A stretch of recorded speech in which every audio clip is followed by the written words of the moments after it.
அப்பவும் சிவாஜி சார் மாதிரி தான் இருப்பேன். அந்த சின்ன வயசில் அவர் எப்படி இருந்தாரோ அதே சுருட்ட முடி, அதே இதுதான். பஸ்ஸில் கிஸ்ஸில் எல்லாம் பார்த்தாக்கா அப்படியே திரும்பி என்னையே தான் பார்த்துக்கிட்டு இருப்பேன். இதே மாதிரி வெள்ளை வேட்டி வெள்ளை ஷர்ட் கட்டுக்கிட்டு போய் விட்டு போனால் வியாபாரிங்களே வந்து இந்த மாதிரி அவர் வேற சொல்லிட்டான் வாங்கன்னு கூப்பிடுவாங்க. என்னுடைய முகத்தினுடைய கிராஸும் அதுவும் ஒன்றா அப்படியே அமைஞ்சு போயிருக்கு.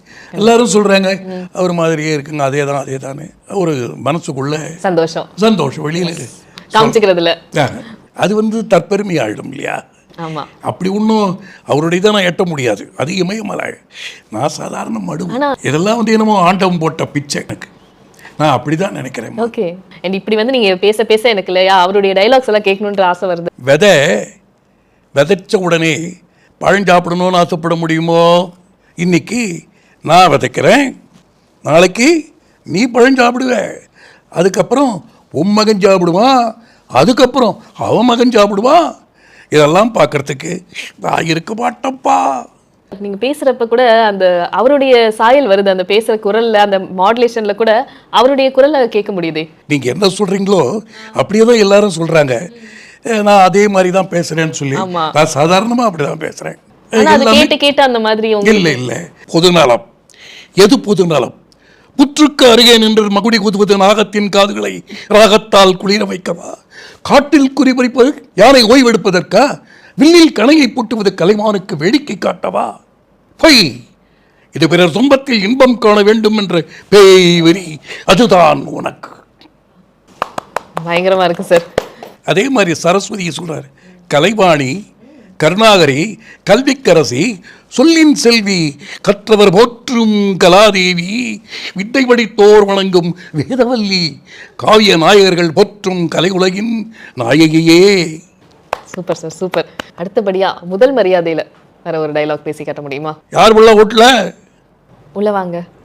நீச்சல் தண்ணி இருக்கா குடிக்கிறதுக்கு? எங்க போயிருந்தீங்க இவ்வளோ நாளா? ஆளே பார்க்க முடியலையே. ஆடிப்டி போயிருந்தேன். ஒரு விவகாரமா பைசல் பண்ணிட்டு வந்தேன். ஊர்ல நடக்கிற விஷயம் எதுவுமே உங்களுக்கு தெரியாது போலயே. என்ன விஷயம்? ஏன் அப்படி பார்க்குறவ? நான் உன்னை கேட்டா செய்வீங்களா? என்ன செய்யணும்? சஞ்சீவ் மலையை கொண்டாடானா நான் எங்கிட்ட இருந்து கொண்டு வருது. நான் உன்னை கேட்டா கோச்சிக்க மாட்டீங்கல்ல?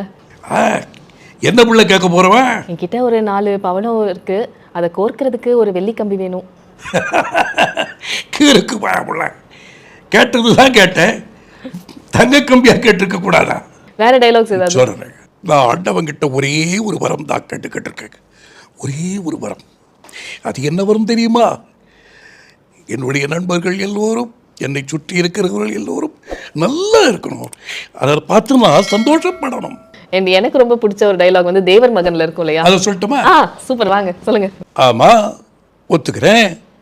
200 வருஷம் பின்தங்கி போயிட்டேன். 2000 வருஷமா வேல் கம்பியும் வீச்சறிவாளையும் எடுத்துக்கிட்டு வெற்றி வேல் வீரவேல்னு சுத்திக்கிட்டு இருந்த பயலுவ நேதாஜி சுபாஷ் சந்திர போஸ் சண்டைக்கு ஆள் ஓடும்னு கேட்டப்போ ஓடி போய் முதல் வரிசையில் நின்ன பயலுள்ள முக்காவாசி பயல் நம்ம வயதான். திடீர்னு அவனை வேல் கம்பும் அறிவாளையும் தூக்கி போட்டுட்டு விஞ்ஞானம் பேச வாடானா எப்படி வருவான்? நீ படித்தவனாச்சே, கூட்டிக்கிட்டு வா, அங்கே கூட்டிக்கிட்டு வா. ஆனால் வருவான், மெதுவாக வருவான்.